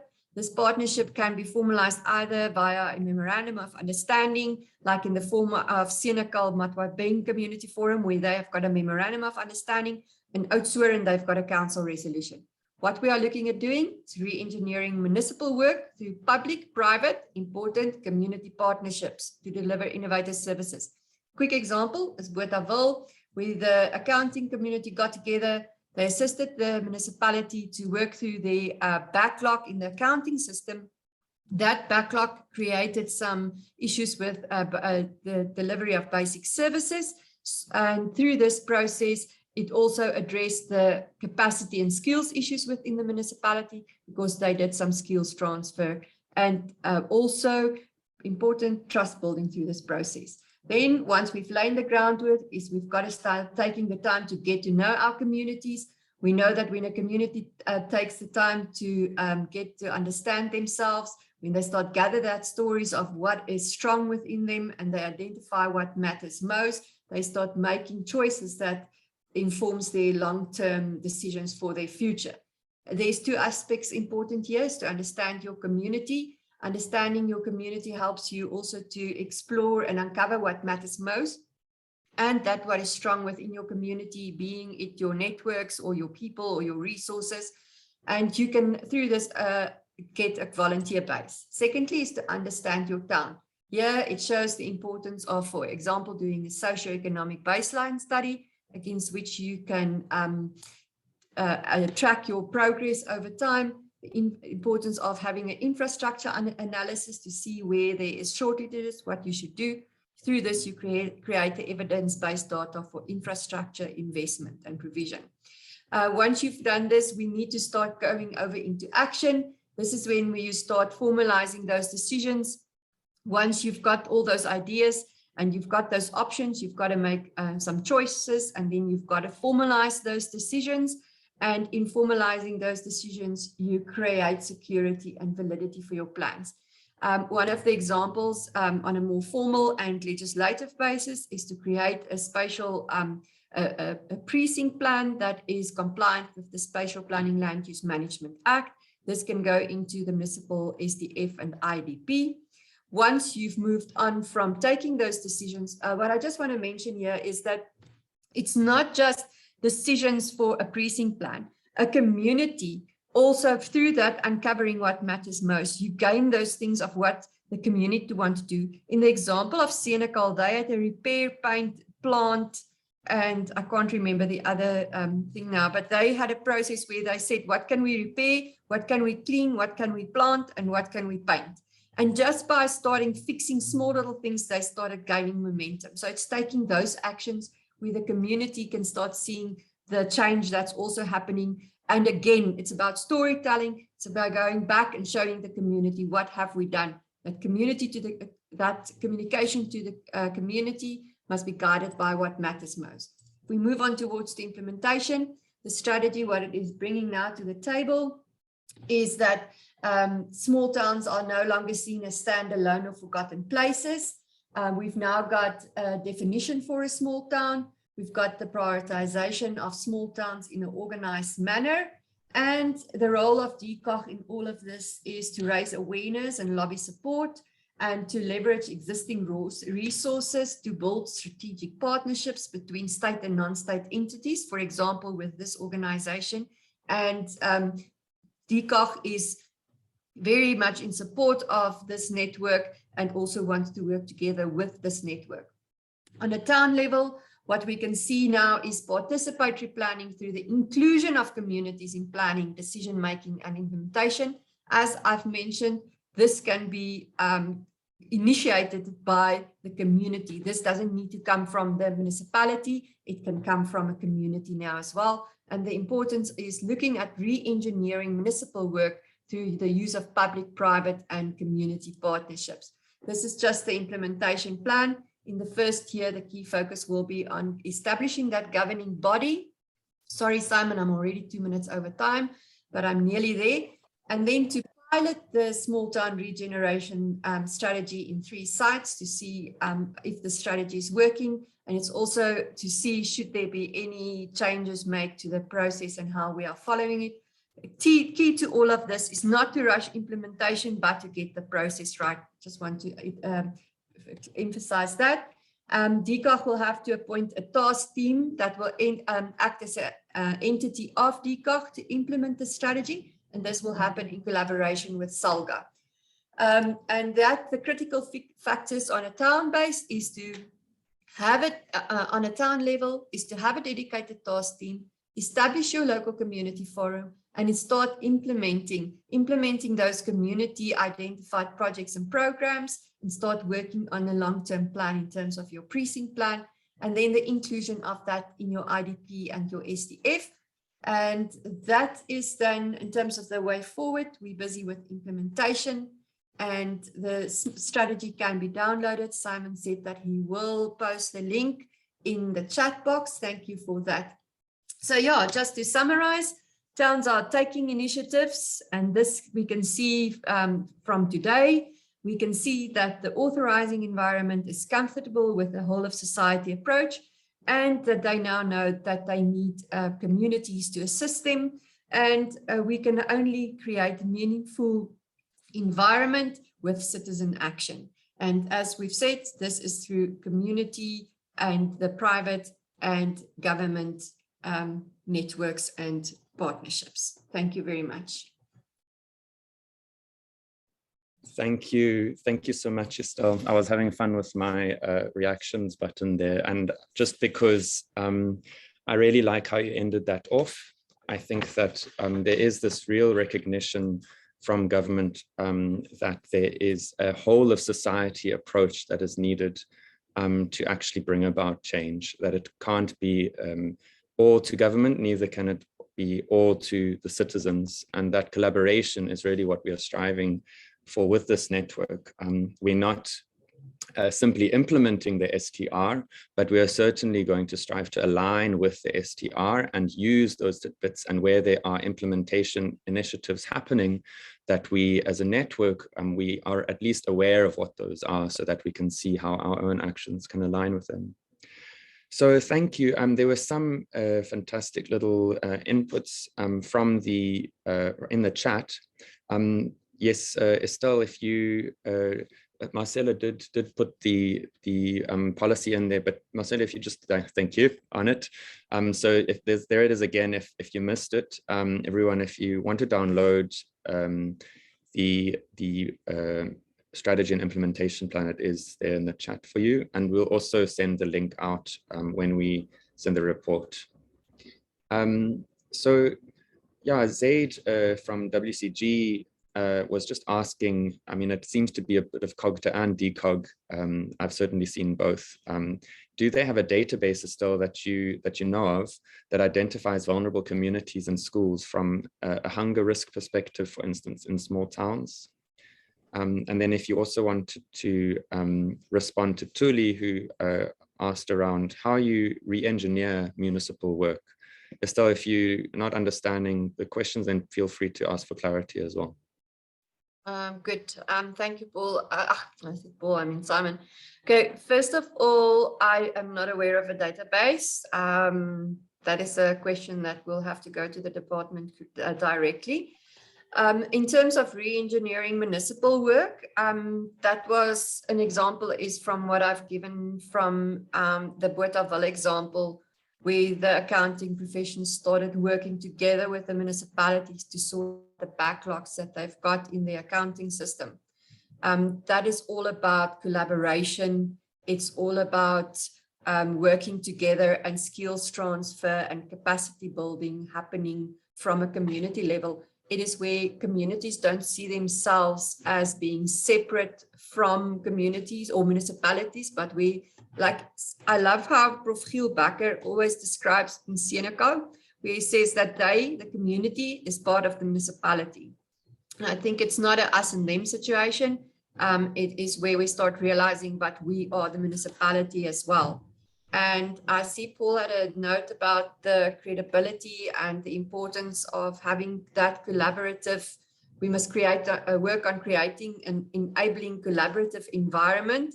And I think that is one of the key things of the strategy, is to create that environment for collaboration. And through all of this is that process of trust building and relationship building. That's something that came out of the Cederberg explanation today, is the importance of relationship building. And this strategy on a town level gives that now to us to say, but this is how you can collaborate. This is how you can start building those relationships. Thank you. Don't know if there's any more questions. Do you want me to? Thank you so much. There's an opportunity if anyone does want to raise their hand and ask just one question. I think we can just get one contributor at this point. If there's any burning question that you have for Estelle. We are working closely with those at DCoG or COGTA, and with the STR being the most relevant tool to implement government's plans when it comes to small town regeneration. And they'll undoubtedly join us on the next call. They expressed their apologies that they weren't able to join us for this one. So we will hopefully be able to field another Q&A in the next call with the department for any questions that may be more directly responded to by them. That is a very long input. Is this a question, Glenn? Let me just have a look here. I think it's more of a comment. So now let's move through to the next session as we start rounding up. What I'd really like to hear from, and this is building on what Maria Paula was speaking about earlier, we do want your input about where we take this forward. We've got a taster today in this launch. It really is just a taster. And we're wanting to see the direction that we take it in future sessions and as a whole, as a network. So if you want to drop into the chat, I've just posted 3 things that we're looking for now. Any suggestions for themes for future sessions? And we've already isolated some, which we will extract. People that we should be inviting that you don't see on the call right now. And if you want to just private message me or Zakira, if you're not wanting to put those details on the chat, then you can just private message me and drop the email address in so we can invite them. And also, this really is a key, like the key part of what we're trying to do here is a collaborative approach.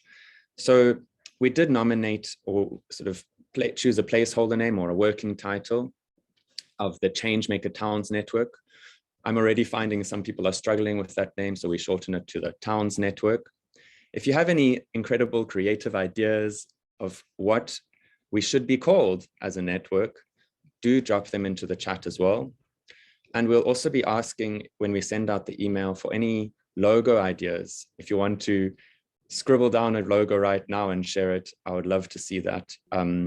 But we're wanting to make sure that we get the input from the network, from all the individuals in the network on how our design looks. So what we'll be doing is asking for any logo ideas, and we'll incorporate those into the design that we take forward with our professional designer at EDP. So I just wanted to get that, the themes, any people to invite, any logo ideas, if you keep that in mind. And then I'm going to hand over to Andrew, who's going to give the roundup of this session. Thank you. Thanks, Simon. And thanks, everyone. I've really heard some incredible inputs on this call at this meeting. And also, there's a huge, very generous sharing of information via the chat. So it's quite hard to summarize it all. I think there's two questions when Estelle was doing her presentation, I just want to pick up on. And Paul Smith said, well, what do you do in local areas where the municipality is the problem, quite frankly? You know, when government is not showing up, when the municipality has collapsed in some areas, and there's some very dire situations. And I think all I could say is that in our experience, when you're taking citizen action, community action, local business-led action and things like that, you always have a choice. And a choice, and personally, I don't think it's necessarily either or, but you've got choices of working with government, working against government, and sometimes working beyond government. And I think that local partnerships need to assess the state of play in every local area, and it will be different. There are cases where municipalities work very closely with their citizens in a very progressive way, and other cases, municipalities, officials and elected leaders are almost fearful of citizens and don't want to meet them. And it really is a mixed bag. And I think that we have to always ask the question, how do we work with? When do we need to work against? And how sometimes do we need to lead change, sometimes beyond government? So that would be one way of looking at these things. I think Jacques Blot also posed quite an important question in the chat. You know, if you get into process, it can sometimes be an excuse for not taking action or not going towards implementation. And that's true, Jacques. Endless processes that go round and round and round, endless consultations, lots of participation, can make people feel quite disillusioned. And in our experience, the sooner you can step into action, even while you're still figuring out what needs to be done, the better. Because you best build trust in action.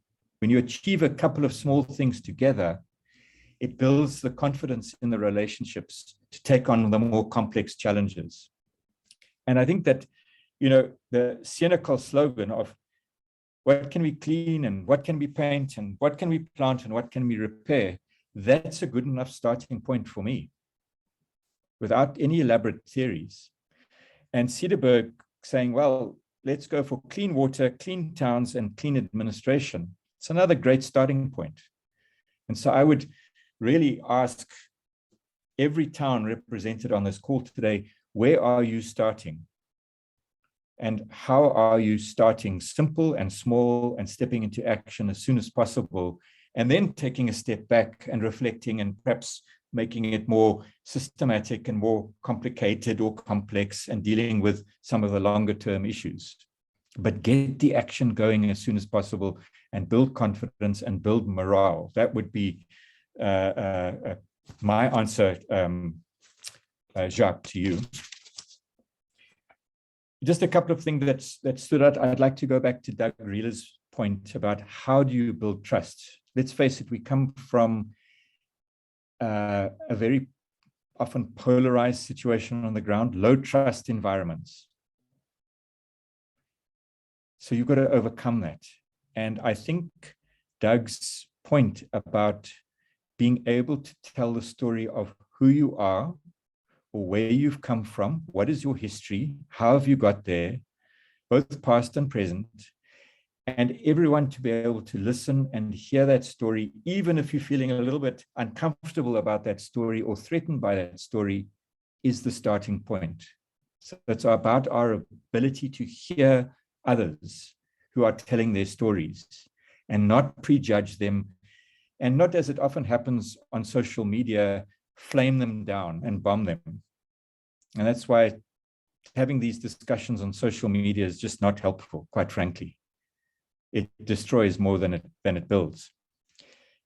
And again, going back to the point, well, how else do you build trust beyond the storytelling and, you know, saying who you are?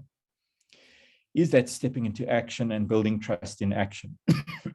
start to achieve some small things and build trust in action. I like, Shabari, you made mention of explaining the process of collaboration and differentiating between partnering the verb, in other words, stepping into action, that precedes partnership, the noun, which is all about the structure and the agreement and the governance. If you spend months and months and months arguing about a partnership or forum governance structure, in our experience, you're missing the point, because people become disillusioned when you can't convert that endless discussion about the noun, the partnership, into action. So really start with partnering the verb, and the partnership, the noun, will follow at some stage. At some stage, you need a governance structure, an agreement to sustain your action, but start with the action. Start with the verb, not the noun. I like the point coming out of the accountability lab discussion, really focusing on what is strong rather than what is wrong. You know, it's very easy to do a critique. And goodness knows there's lots of citizen critiques of the state of the local society and municipality, and a lot of academic critiques. But what's strong? What do we build on? Where are the assets that we would like to expand upon? I like that approach that came out there.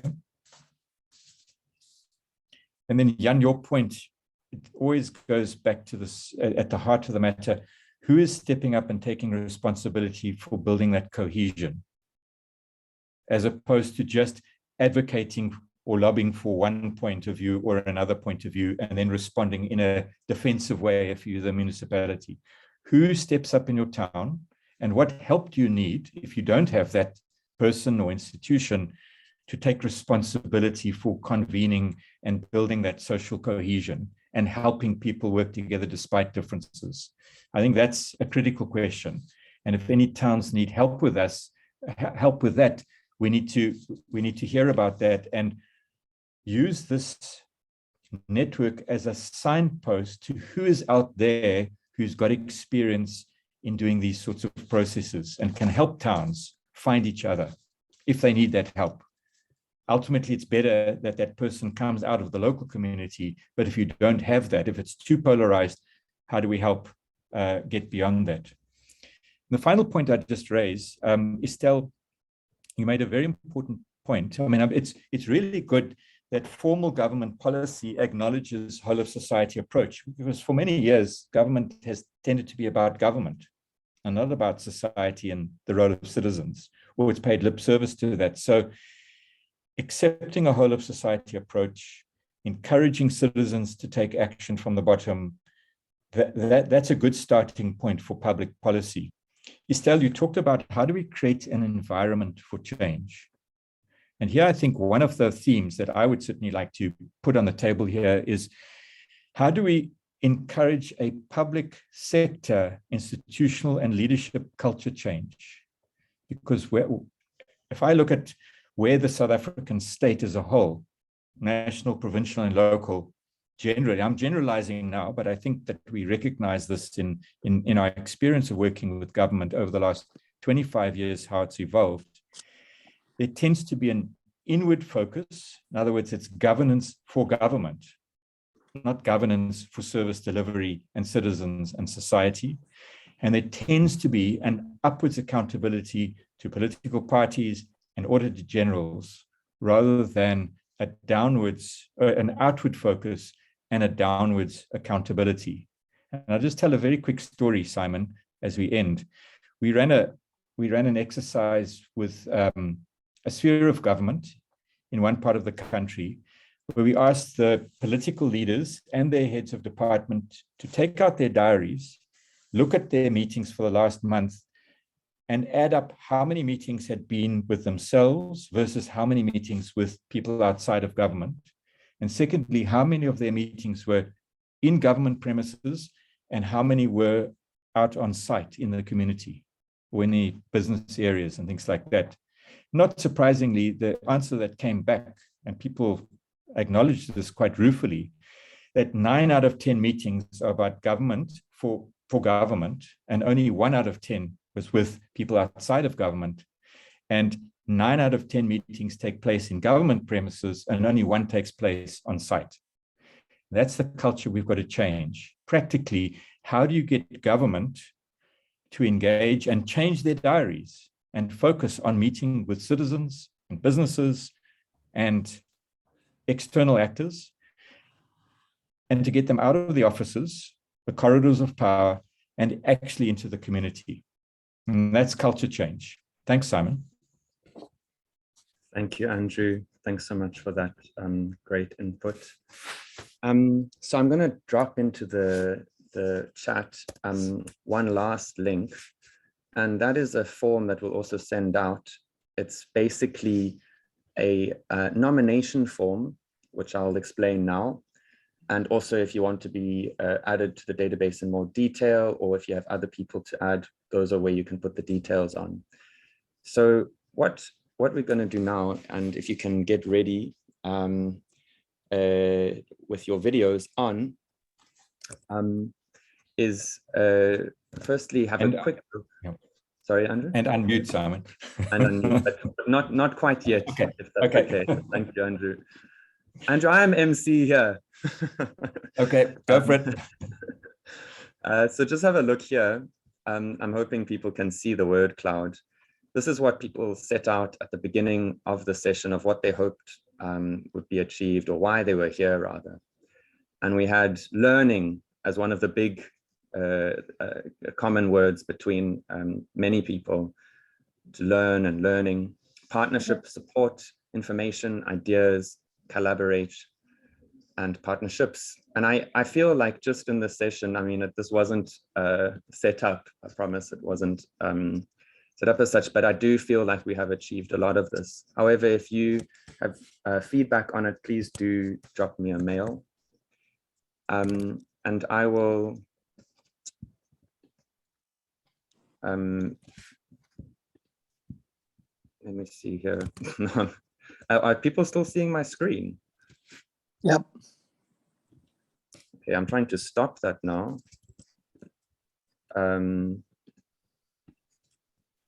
Anyway, let me try to stop the video quickly. So now what we're going to do is go to a, if everyone puts on their video, I'm going to briefly introduce, I mean, I was inspired by what Andrew had said in terms of the action orientation and how we are able to collaborate and draw action and partnership building around specific projects. So as EDP and the In Transformation Initiative, what we're going to be doing later this year is something called the Connections Carnival. And what this Connections Carnival is the, it's kind of a roving mini festival that connects to various small towns, likely 6 small towns in July. And we'll have a small budget for each of these towns to be able to do local activations in their own towns. And so what we're hoping to do is get contributions or nominations using that form that I dropped into the chat, if you would like to be a part of this Connections Carnival. And then in the next session, we will talk a little bit more about it and call for the final nominations for that. What we'll do as we hit the end of this session is also offer the chance to connect, should you wish to do so after the session, with each other. So we will leave the, I think finally my computer has listened to me. Have I stopped sharing screen now? Yeah. Okay, thank you. So what we'll do is we'll leave the session open even after we say farewell. And if you want to chat to each other in the chat or find each other through direct messaging, or otherwise we'll leave it open for another 10 to 15 minutes. Feel free to drop off as well if you want to. But before we do that, I want to invite people to reach for something that is a noise-making device of any kind and switch on your video if you haven't already. Take yourself off mute if you haven't already. It can be anything, like I have a glass here and a pen. It can be your desk. It can be a book that you can drum on. And how we're going to say farewell is make a mini carnival online right here by making as many noise as possible using your voice or perhaps a sound or whatever you like. And I'm going to switch to gallery view. And if other people want to do the same, nice to see what you have. Any more people want to come onto their videos, please do. Grab your instruments. And I'm now going to say farewell like this.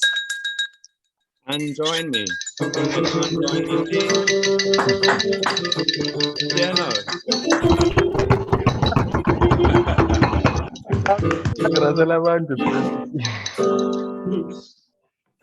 I heard a real piano there, even. That's fantastic. Thank you, everyone. Thanks, everyone. If you would like to stay, please do, but otherwise, farewell. Thank you, everyone. Goodbye, all. Bye. Thank you. Bye-bye, thank you. Thank you. everyone. Cheers. Bye. Thanks, everyone. Cheers.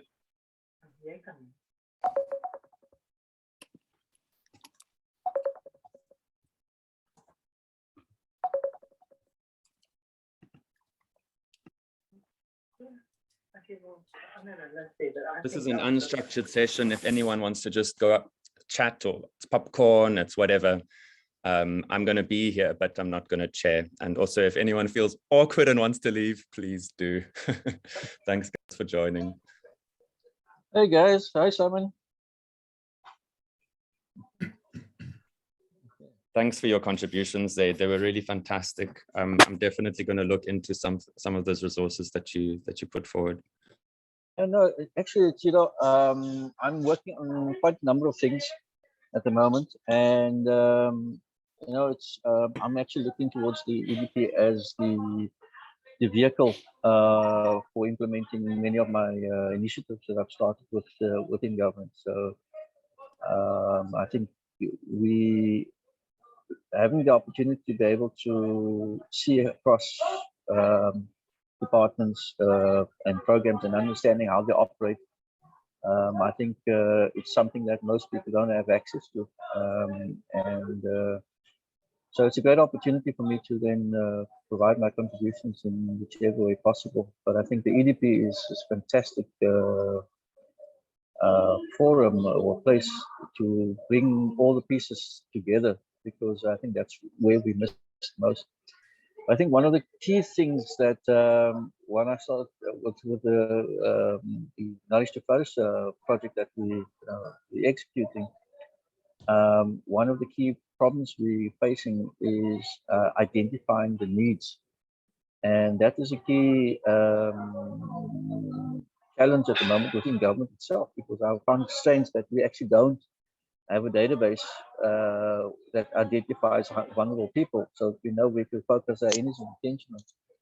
So it's something that I think the EDP can play a huge role in helping us as a starting point, especially utilizing your researchers. The initial start of my concerns was actually raised through the NIDCAM survey. The NIDCAM survey is, it's a national survey, and the research been done through various universities throughout the country. So, but there isn't a NIDCAM survey done for the Western Cape, for example, which highlighted the issue of hunger and mental ill health and various other concerns that we weren't aware of during the COVID crisis. So I think, and one of the other things also is the impact on ECD, early childhood development, and that came out of the NIDCAM survey. So that is the kind of thing that is extremely useful in guiding activities and attention, and bringing together a holistic approach to for meaningful activities by the whole of society, because hunger is something, it's not government alone that can solve this problem. It's a quite serious problem. So I'm hoping that, having started this conversation with PDP, that we are able to then produce a strategic and effective plan that will make a difference on a meaningful basis, right at the heart of where the situation is, and that's my biggest concern. I think that's where citizens are concerned, saying, well, whatever you guys are doing, is it helping me? And the other thing that I also want to, I just want to, I know I said I'm not going to chair this session. I'm just wanting to. I thought that Tyrell was maybe wanting to say something. Sorry, yeah, Tim. sorry. Yeah. And then maybe you can still have a go afterwards. Tim, are you still wanting to come on there? Yeah, I'm still here. Thanks very much, Simon. Just an observation, and I have to begin with a commendation. I was in the Western Cape. I'm based in KZN. I was in the Western Cape a couple of weeks ago talking to community organizations about empowering them and sharpening them in terms of their ability to engage meaningfully with their local authorities. And I found that the reception and the environment in which that kind of conversation can take place is like chalk and cheese compared to the rest of the country. And I guess the credit must be given to the Western Cape government for the progress that is made in that kind of direction in a broad sense, because it makes so much sense, and that is already, even though it's in the early stages, beginning to bear fruit. By contrast, you find elsewhere in the country that there are other obstacles which are not and didn't form part of the conversation during this morning's session, one of which is political barriers, and probably it is foremost the elephant in the room. So you have municipal officials and you have local government authorities who are answerable to other masters than the communities that they serve. And that is a fundamental blockage for citizen action and a fundamental barrier that we find ourselves butting heads against all the time. So rather than necessarily canvass this group, because I suspect that there's still a strong bias towards Western Cape interests here, I do think there's a huge need for this kind of initiative to be expanded nationally. There are other areas which arguably needed a whole lot more than you guys do. And I would welcome any inputs and collaboration from anybody who can make suggestions as to overcoming those initial barriers which block engagement right at the beginning, and any other ways in which you have found that the facilitation of this process has paid off. So yeah, congratulations, Western Cape. You're way ahead of the rest of the country, if I may make that observation. And I would love to be able to be the catalyst whereby, or others and colleagues in my purview, who will be the catalyst to take some of that thinking and share some of the goodness that you guys have developed. Thank you.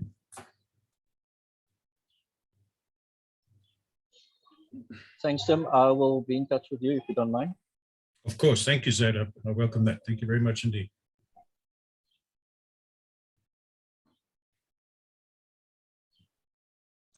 John, do you want to say anything? I see you're unmuted. Was it Mike?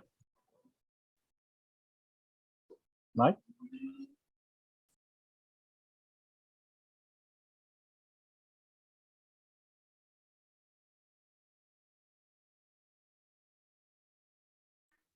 Just I've seen Ovis taking the lead on this.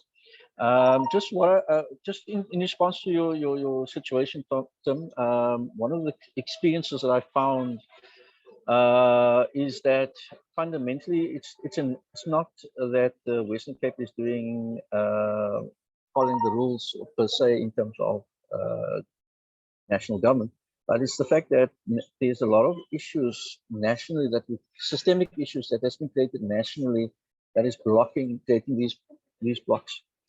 And therefore, one of my key areas is to actually focus on national treasury.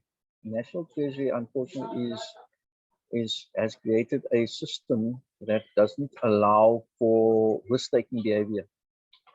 What I mean by that is in order for anybody to grow or make a difference, you got to take risks, not avoid them.